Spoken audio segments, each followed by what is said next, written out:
शिवपुराण माहात्म्य सौनकादिक साधन विषय प्रश्न करने पर सूत जी ने उन्हें शिवपुराण की उत्कृष्ट महिमा सुनाना।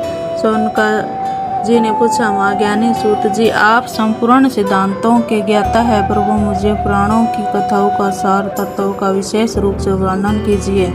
ज्ञान वैराग्य सहित भक्ति प्राप्त होने वाले विवेक की वृद्धि कैसे होती है तथा साधु पुरुष किस प्रकार अपने काम क्रोध आदि मानसिक कलिकाल में जीव प्राय असुर स्वभाव के हो गए। इस जीवन समुदाय के शुद्ध देवी संपत्ति से युक्त बनाने के लिए श्रेष्ठ उपाय क्या है? आप इस उपाय मुझे ऐसा कोई शाश्वत साधन बताइए जो कल्याणकारी वस्तुओं में सबसे उत्कृष्ट हो और परम मंगलकारी हो तथा पवित्र करने वाले उपायों में सर्वोत्तम पवित्र कारक उपाय हो तथा वह साधन ऐसा हो जिसके अनुष्ठान से शीघ्र ही अंतःकरण की विशेष शुद्धि हो जाए। इस निर्मल चित्त वाले पुरुषों को सदा के लिए शिव की प्राप्ति हो जाए। श्री सूत जी ने कहा, मुनि श्रेष्ठ औनक, तुम धन्य हो क्योंकि तुम्हारे हृदय में पुराण कथा सुनने का विशेष प्रेम लालसा है।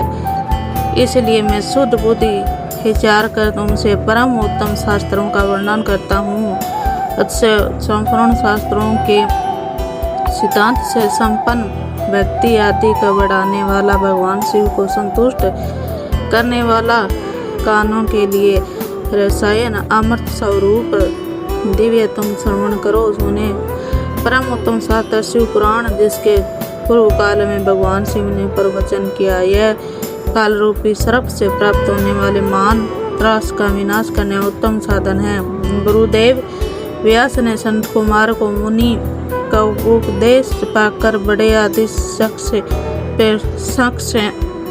से ही इस पुराण का प्रतिपादन किया। इस पुराण में पढ़ने का उद्देश्य कलयुग में उत्पन्न होने वाले मनुष्य परम हित का साधन है। यह शिव पुराण परम उत्तम शास्त्र है। इसे भूतल पर भगवान शिव का वाड्यमय स्वरूप समझना चाहिए। सब प्रकार से इसका सेवन करना चाहिए। इस पठन श्रवण सर्वा साधन स्वरूप इस शिव व्यक्ति पाकर श्रेष्ठतम स्थिति पहुँचा हुआ मनुष्य शीघ्र ही शिव पद को प्राप्त कर लेता है। इसलिए संपूर्ण यत्न करके मनुष्यों को पुराणों को पढ़ने इच्छा की है अथवा इसे अध्ययन को अभिष्ट साधन माना है। इसी प्रकार प्रेम पर संपूर्ण मनवासित फलों को देने वाले भगवान शिव इस पुराणों को सुनने मनुष्य पापों से मुक्त हो जाता है। जीवन में बड़े बड़े उत्कृष्ट भोगों का उपभोग करके अंत में शिवलोक को प्राप्त कर लेता है। यह शिव पुराण नामक ग्रंथ 24,000 श्लोकों से युक्त है। इसकी 7 संहिताएं हैं। मनुष्य को चाहिए कि वह भक्ति ज्ञान वैराग्य संपन्न बड़े आदर से इसका श्रवण करे। 7 संहिताओं से युक्त यह दिव्य शिव पुराण परब्रह्म परमात्मा के समान विराजमान है और सबसे उत्कृष्ट गति प्रदान करने वाला है। जो निरंतर अनुसाधन पूर्वक इस शिव पुराण को वाचता है अथवा नित्य प्रेम पूर्वक इसका पाठ मात्र करता है तो वह पुण्यात्मा।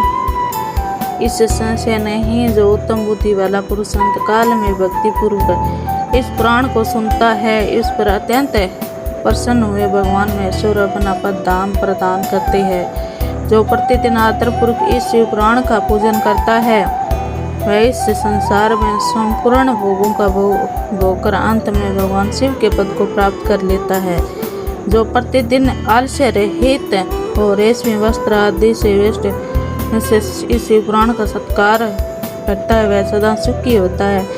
यह शिव पुराण निर्मल और भगवान शिव का सर्वस्व है। जो इस लोक में परलोक में भी सुख चाहता हो उसे आदर के साथ प्रेम पूर्वक इसका सेवन करना चाहिए।